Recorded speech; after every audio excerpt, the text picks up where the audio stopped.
Rizik mulai ditinggalkan pengikutnya. Kerahkan anak-anak untuk demo Bima Arya. Sebelum kita lanjut, jangan lupa subscribe dan nyalakan lonceng agar mendapat informasi yang terbaru. Rizik Syihab sepertinya mulai ditinggalkan banyak pengikutnya. Terbukti dalam order demo yang menuntut Rizik dibebaskan di DPRD Kota Bogor Jumat 11 Juni 2021 banyak melibatkan anak-anak hingga remaja tanggung. Dari penampilannya, mereka tidak seperti santri pada umumnya. Anak-anak hingga remaja itu mirip rombongan jamaah liar atau rojali yang biasa menghentikan truk di jalan raya seperti ilegal dan membahayakan.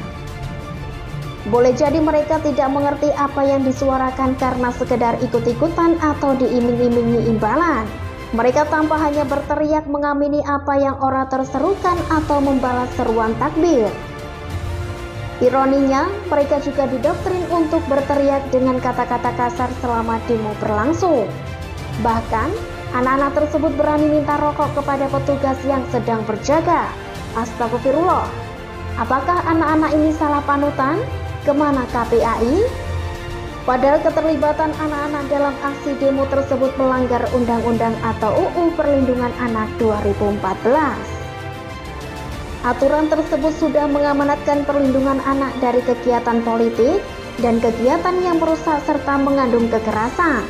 Ya, namanya juga Rizik, selalu menghalalkan segala cara.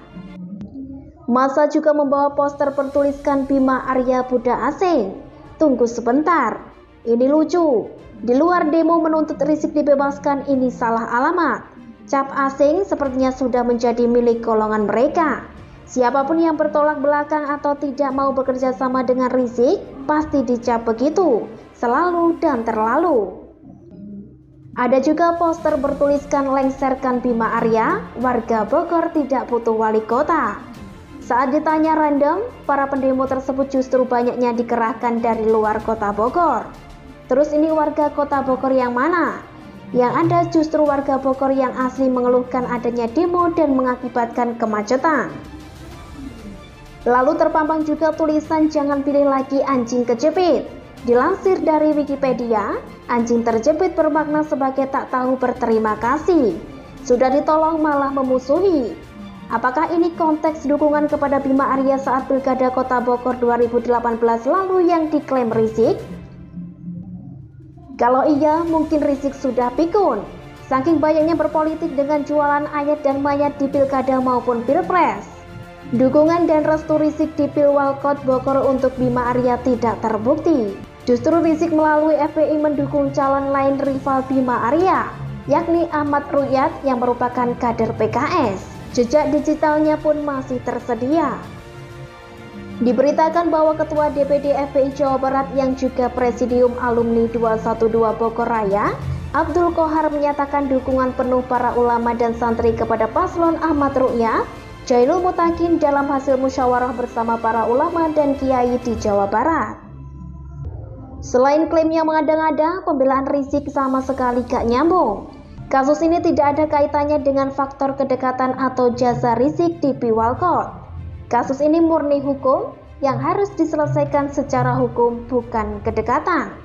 Jangan samakan dong dengan pilkada di daerah lain atau Jakarta misalnya.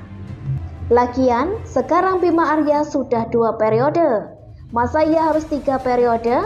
Atau jangan-jangan ini bukan sekedar demo bela Rizik?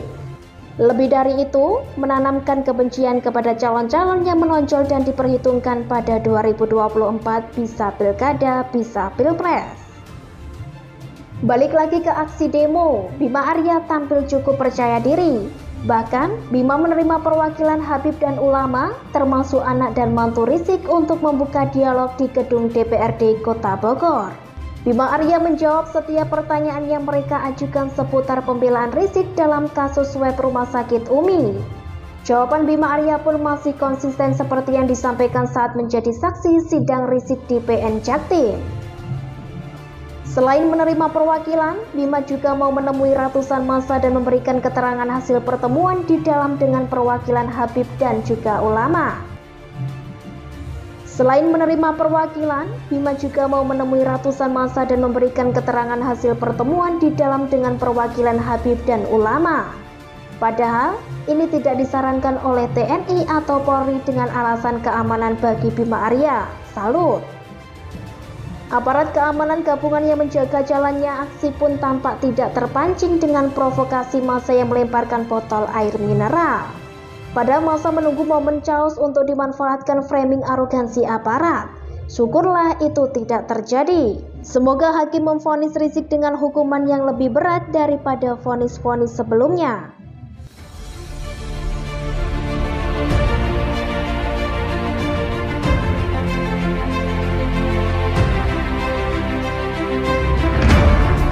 Presiden boleh dihina, kok malah bangga? Sebelum kita lanjut, jangan lupa subscribe dan nyalakan lonceng agar mendapat informasi yang terbaru. Akhir-akhir ini, media sosial diramaikan dengan sejumlah permasalahan politik. Tidak hanya masalah nasib 51 pegawai KPK yang tidak lolos TWK, revisi UU KUHP yang dilakukan pemerintah bersama dengan DPR turut menuai sorotan. Pasalnya, revisi UU KUHP ini memuat sejumlah pasal yang dinilai merugikan masyarakat. Seperti yang kita ketahui, revisi UU KUHP ini sempat dibahas pada 2019 silam.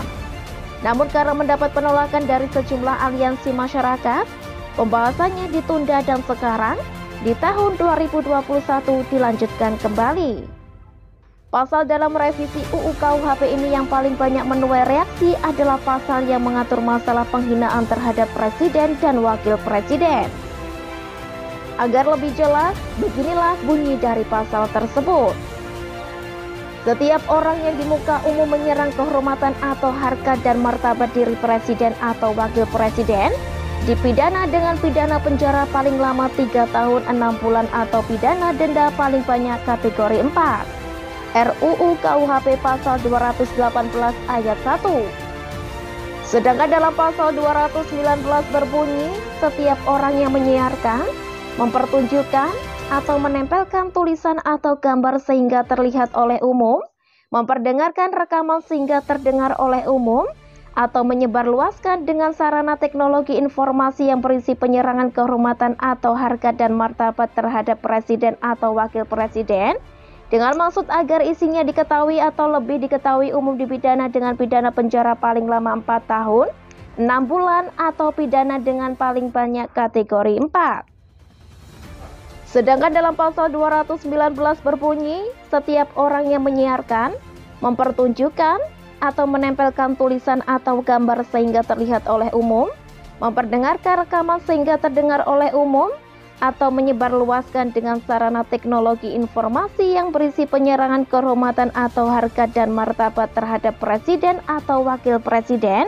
dengan maksud agar isinya diketahui atau lebih diketahui umum, dipidana dengan pidana penjara paling lama 4 tahun 6 bulan atau pidana denda paling banyak kategori 4. Revisi terhadap UU KUHP ini sangat penting dan perlu, terutama terkait dengan masalah penghinaan presiden dan wakil presiden. Seperti yang kita ketahui, polarisasi politik pasca pemilu 2019 masih berlangsung hingga kini. Kelompok masyarakat terpecah-pecah sehingga timbul kelompok kampret dan cepong, ada juga kelompok kadrun dan buzzer.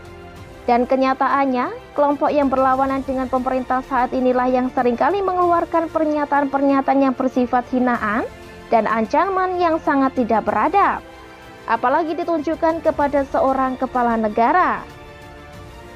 Menkumham Yasona Lauli sudah menjelaskan dengan sedemikian rupa mengenai latar belakang dan alasan mengapa pemerintah memandang perlu adanya pasal yang mengatur penghinaan presiden dan wakil presiden. Jelas, di era digital saat ini, kebebasan mengeluarkan pernyataan dan pendapat di media sosial seperti tidak ada batasnya. Orang-orang dengan mudahnya mengeluarkan pernyataan yang seringkali menyerang individu atau kelompok dan juga menghina komunitas atau pribadi tertentu. Ketika di-banned oleh pihak berwenang, mereka tinggal menggunakan akun-akun palsu anonim dan tidak henti-hentinya menyebarkan ujaran kebencian dan hoax. Namun, namanya juga kadrun. Mau pemerintah ngomong bagaimanapun juga, otak dan hati mereka sudah dikuasai kebencian. Sehingga muncullah beragam narasi yang menuduh pemerintah bersikap otoriter, munculnya kembali Orde Baru, Bahkan ada yang menyamakan dengan Korea Utara. Narasi ini sebenarnya narasi lama yang terus digunakan karena memang ada keinginan oknum-oknum tertentu yang hendak membenturkan masyarakat dan menciptakan kerusuhan seperti 1998 dengan tujuan menggulingkan pemerintahan Joko Widodo saat ini. Mengenai pendapat masyarakat yang menolak revisi UU KUHP ini, saya menjadi heran dengan isi kepala mereka.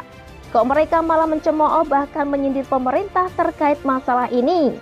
Apakah mereka senang jika pemerintah dikatai bodoh, tolol, bego, dan kata-kata sejenisnya? Atau mereka lebih senang ketika pemerintah dibantai? Atau mereka lebih senang ketika pemerintah dikatai binatang atau diancam-ancam seperti hendak dipenggal, dibunuh, atau dihalalkan darahnya? Pemikiran-pemikiran ini patut diwaspadai bersama sebagai suatu pemikiran yang tidak normal dan tidak manusiawi, serta jelas melanggar prinsip-prinsip kemanusiaan yang diatur dalam sila kedua Pancasila. Presiden dan Wakil Presiden adalah elemen penting dalam pemerintahan. Presiden dan Wakil Presiden menjadi lembaga demokrasi Pancasila karena mereka dipilih dari rakyat, oleh rakyat, dan untuk rakyat. Sehingga Presiden dan Wakil Presiden harus dijunjung tinggi kedaulatan harkat dan martabatnya karena mereka mempresentasikan 270 juta rakyat Indonesia. Sehingga jelas aneh dan tidak beradab ketika Presiden dan Wakil Presiden yang dipilih secara demokratis tersebut dihina oleh rakyatnya sendiri. Tidak hanya itu, banyak pula netizen yang membandingkan pemerintahan Indonesia dengan pemerintahan Amerika Serikat. Salah satunya Donald Trump, yang sering mendapat hujatan dari warganya sendiri, bahkan juga dari warga internasional, namun tidak pernah memproses hukum para pelakunya. Mereka merasa bahwa pemerintahan Amerika Serikat lebih demokratis dibanding pemerintah Indonesia. Menurut saya, pendapat ini sama sekali tidak dapat dipertanggungjawabkan. Di mana letak demokratisnya pemerintah Amerika Serikat? Apakah kekerasan terhadap etnis dan ras tertentu seperti yang dilakukan sejumlah aparat keamanan di Amerika Serikat dapat dikatakan sebagai demokratis? Apakah pemilu Presiden Amerika Serikat yang sampai mengorbankan nyawa akibat bentrok pendukung masing-masing kubu dapat dikatakan demokratis? Sejauh ini, saya melihat bahwa Indonesia lah yang paling demokratis dibandingkan negara-negara demokrasi lainnya, termasuk Amerika Serikat. Mengapa tidak? Keberadaan Pancasila menjadi landasan dan pondasi yang kuat, serta menjadi alasan yang paling masuk akal. Mengapa sistem demokrasi bertahan di negara ini hingga saat ini? Memang dalam pelaksanaannya, negara kita masih memiliki banyak kekurangan terutama kemerosotan moral dan ada para pelaku demokrasi. Namun secara sistem, demokrasi Pancasila jauh lebih baik daripada demokrasi liberal, apalagi sistem sosialis ataupun sistem-sistem politik manapun yang dianut oleh negara-negara lain.